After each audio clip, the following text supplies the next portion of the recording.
One of the most bizarre basketball talks became even further this morning. Somehow, a conversation about Caitlin Clark, Michael Jordan, and Nike evolved into one about Sophie Cunningham. Yes, that statement seems utterly absurd. This could get very interesting. We might have the debut tonight. I said, wouldn't a triple-double be a great way to debut these the signature shoe that Nike drug its feet on? Yeah. I seen some folks. Dan Wetzel went on Dan Patrick today, talked about how Nike dropped the ball here. No one would have made that connection a few months ago. People are now unable to stop discussing about. And the explanation is straightforward. Caitlin Clark is at the center of every significant basketball story. TV ratings, ticket revenue, merchandise, sponsorships, and social media. By dinner time, someone would likely create a 20-page article about a lunch that Caitlin Clark posted. This is the beginning of the story. The hubbub erupted. Caitlin Clark, right? I voted just like I would in any other league. The best players. Somebody did, or actually something I thought about, nobody else thought about, I thought about it, was the idea that South Carolina, you noticed Asia Wilson and Aaliyah Boston were so up there in the voting, and the Aaliyah Boston thing is somewhat shocking to me in all this. Caitlin Clark being fifth, but Aaliyah Boston having so many votes kind of opened my eyes, and I was like, is there a South Carolina thing going on here involving more South Carolina fans are watching Fever games because of Raven Johnson?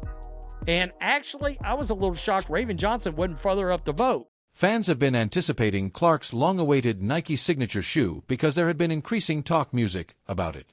The analysts had been anticipating. Even those who don't usually give a damn about sneakers were waiting. Then the topic of conversation abruptly changed. People began posing new queries. What happens to those around Caitlin Clark if she becomes one of the most valuable athletes in basketball and music? Sophie Cunningham came into play at that point. The timing made this even more difficult to overlook. Games were being won by the Indiana Fever. The chemistry within the team was getting better. Every Fever game seemed to generate new headlines, and Clark was putting up impressive performances. Sophie Cunningham, meanwhile, continued to show up next to those headlines. It wasn't because of controversy or turmoil, but rather because fans couldn't stop observing something. Sophie's name kept coming up whenever the topic of trust, leadership, enthusiasm, and defending colleagues was discussed. People were interested in that. Then came the discussion about Nike.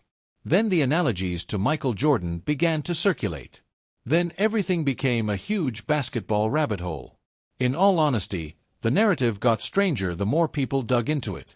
What transpired next elevated this discussion to an entirely new level. This was never actually about shoes, which is the crazy part. It just so happened that the shoes were the spark. What those shoes stood for was the greater narrative. Companies have been looking for athletes who can make a difference for years.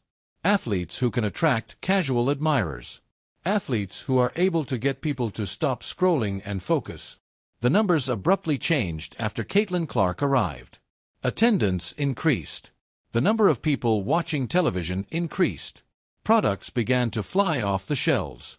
Suddenly, even those who had never watched a WNBA game knew exactly who Caitlin Clark was. This kind of influence is extremely uncommon in music. The majority of athletes dedicate their entire careers to developing that kind of fan base. Clark took action nearly right away. That's why the Nike debate got so popular. The corporation took too long to properly capitalize on her success, according to many supporters. The objections got louder as the delay went on. Then rumors began to circulate about the new Caitlin Clark trademark shoe. Suddenly, everyone had an opinion. The designs were adored by some. Some desired other hues. Before they were even released, some had already made plans to purchase every edition. One admirer sounded as though they were prepared to refinance their home in order to pay for sneakers. That level of enthusiasm counts because businesses pay heed to excitement, even though it's probably not the best financial choice. Demand is something that businesses consider. And when one athlete continues to garner attention on a weekly basis, corporations take notice. But, I mean, if you're doing it based on being worthy to be in the game, I mean, they're not going to flood Raven Johnson in there. I wouldn't think. I don't know what to think. I mean, it was, when that 5th in the voting came out yesterday, I was like, holy shit, what the hell is going on here? Pretty surprising. But, and I cannot stress this to people enough, this is an entertainment product. And there are so many people that are not entertained right now. And it's hurting the entire league. You're seeing it. The overall vote total. People want to consume what they want to consume. They're like, you know what? This is not entertaining as it was. I'll turn it over and watch the World Cup. I'll turn it over and watch Major League Baseball, whose ratings have went up, by the way. You know, and there was a not that many weeks difference between the start of the Major League season and the start of the WNBA season. At that point, the discussion took an unexpected turn. People began to recognize that everyone associated with Clark was benefiting from her success. More exposure was given to teammates, music. There was more coverage of games. More attention was paid to the Indiana Fever. Sophie Cunningham also benefited from the attention. Not because she was given anything by anyone. Not due to a particular favor. Because opportunities are created by visibility. Caitlin Clark's surroundings are captured by more cameras as they follow her. More names are referenced in music, as more stories are written. The platform expands in size as attention increases. All of a sudden, Sophie Cunningham was more than just a member of the team.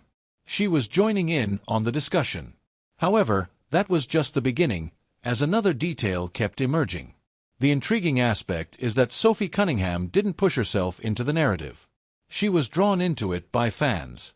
This is what makes the entire event so out of the ordinary. Sophie's name kept coming up whenever the fever culture was discussed. Sophie's name kept coming up whenever someone talked about teammates who supported Clark. It didn't seem like much music at first.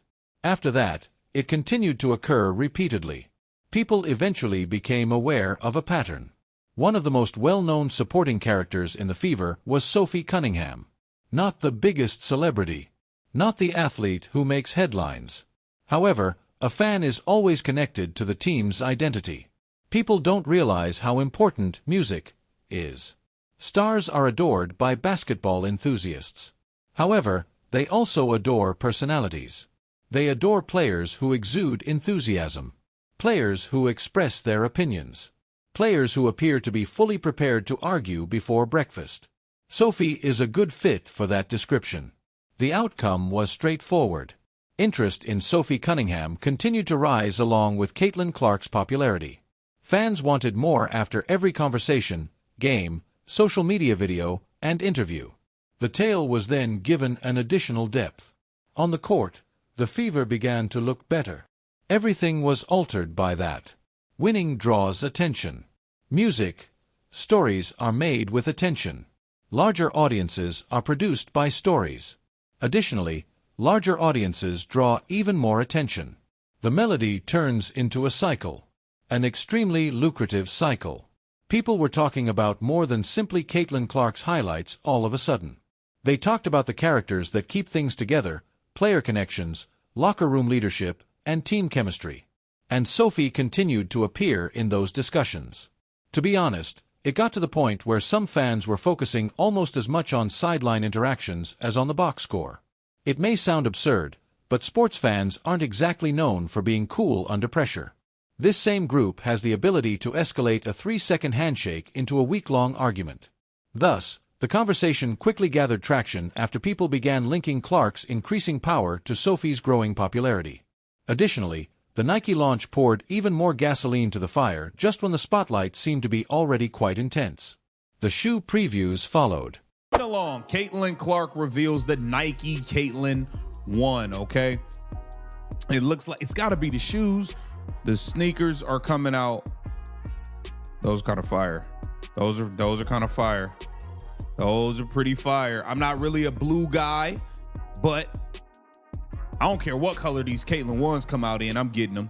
I'm definitely getting them. Then we see this with Travis Scott previewing the all black ones. These are hard. See, these are hard. These are hard right here. Yeah, I like these. Yeah, I'm sold. I'm getting every colorway that comes out. You can count me in for every single colorway. Book it. Book it. Abruptly, the volume of the talk increased. The pictures began to go viral. Screenshots were shared by fans. Discussions about colorways began. The blue version was liked by some. The darker designs were preferred by some. Many fans came to the same conclusion. They desired every single one of them. Music. The question of whether Caitlin Clark was a big star was no longer up for debate at that moment. That disagreement was resolved. The true topic of conversation was how much of an impact she could have. And that's where the name Michael Jordan kept coming up. Not because nobody was saying that Clark's career was on par with Jordan's. Let's take this seriously. That would be an entirely different discussion. The capacity to draw attention outside of the court, brand value, and business impact all contributed to the connection. That's what caught people's attention. Because very few sportsmen ever get to the stage where their every move makes headlines. It looks like Clark is moving in that way. And then there was also, shout out to Ken Swift, shout out to Correlation. There was this cut up, this video that was put up for Caitlin Clark. Let's take a look at this. I haven't seen it. Perhaps the most electrifying player. When I was a kid, I was always dreaming of being in really big moments. Caitlin Clark, oh my goodness, let it fly. CC. Clark with 3 more. The Caitlin Clark effect. Cece's powerful, man. She is an ultimate competitor. When she takes over a game, she can shoot lights out. She has the world in a chokehold. When Caitlin's going, it's like a boulder rolling downhill. It's tough to stop. Clark up and in. What a bang. You have to guard her the whole court, the whole 94 feet. We expect to see the magic that we have grown accustomed to when watching Caitlin. She's changed the game of basketball. Have fun. Get this, bro. Oh, yo, how they get Dewana the Scammer Bonner in there? Dewana, you showed up for this? I can't believe they got Dewana the Scammer Bonner in this. I mean, this is the least you could do. After the shenanigans you pulled last season, this is the least you could do. That's dope. Every collaboration makes headlines. Every appearance turns into a narrative. Every product introduction turns into a celebration. Everyone around the star, not just the star, has their careers altered by that level of visibility. That returns us to Sophie Cunningham. It's actually rather easy to understand why her name became associated with this tale. The folks in Caitlin Clark's immediate vicinity become more noticeable as her spotlight grows stronger. Opportunities are created by that visibility. It generates awareness. It sparks curiosity. Additionally, it sparks discussions that, a few years ago, most likely would not have happened. The fever is still getting better. Together, the roster is still expanding. The chemistry is still evolving. However, the team continues to garner more and more notice. That ought to tell you everything. Nike is where this story began. It grew to include Caitlin Clark. Eventually, it came full circle to Sophie Cunningham. And despite all, there was one thing that could not be disregarded. One of the biggest stars in basketball today is Caitlin Clark. Additionally, any significant action related to her tends to generate additional attention. Many fans think she's just getting started, which is frightening for the rest of the league. Make sure to subscribe to Elite Ball Knowledge and enable notifications if you like this video and would like to see more coverage like this. That way, you won't miss the next major news.